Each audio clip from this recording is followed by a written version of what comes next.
मंत्री पद पाकर खुशी से फूला न समाता हुआ दमनक बड़ी शान से चलता हुआ संजीवक बैल के पास पहुंचा और गुर्रा कर बोला, ओरे दुष्ट बैल, इधर आ, मेरे स्वामी पिंगलक तुझे बुला रहे हैं। इस प्रकार निशंक होकर डकार ने गरजने की तेरी हिम्मत कैसे हुई? संजीवक ने पूछा, यह पिंगलक कौन है भाई? दमनक ने जवाब दिया, अरे तू क्या वनराज सिंह पिंगलक को नहीं जानता? अभी तुझे पता चल जाएगा।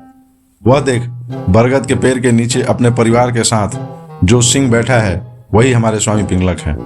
यह सुनकर संजीवक की कपकपी छूट गई। वह कातर स्वर में बोला, भाई तुम मेरे दोस्त हो, अपने स्वामी से मुझे माफ करवा दो तो मैं अभी तुम्हारे साथ चला चलता हूं।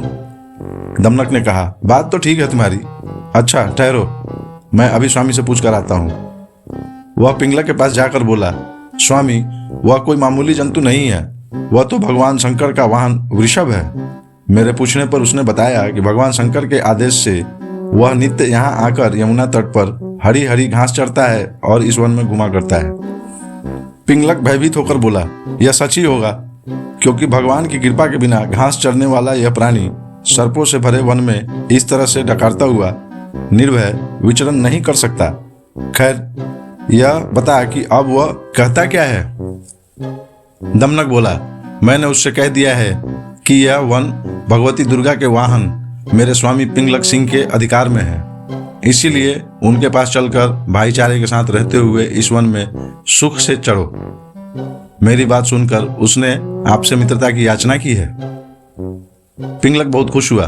वह प्रशंसा करते हुए बोला, मंत्रीवर तुम धन्य हो, मैंने उसको अभय दान दिया, लेकिन तुम मुझे भी उससे अभय दान दिलाकर मेरे पास लाओ। दमनक अपनी बुद्धि और भाग्य पर इतराता हुआ फिर संजीवक के पास पहुंचा। बोला, मित्र मेरे स्वामी ने तुमको अभय दान दे दिया है, अब तुम निडर होकर मेरे साथ चलो, किंतु याद रहे कि राजा का साथ और कृपा पाने के बाद भी तुम हमसे उचित व्यवहार ही करना। मंत्री के पद पर तुम्हारे रहने से हम दोनों को राज्य लक्ष्मी का सुख मिलेगा। जो व्यक्ति अहंकार के कारण उत्तम, मध्यम और अध्यम व्यक्तियों का उचित सम्मान नहीं करते, वे राजा का सम्मान पाने के बाद भी दंतिल की तरह दुख भोगते हैं। संजीवक ने पूछा, यह दंतिल कौन था?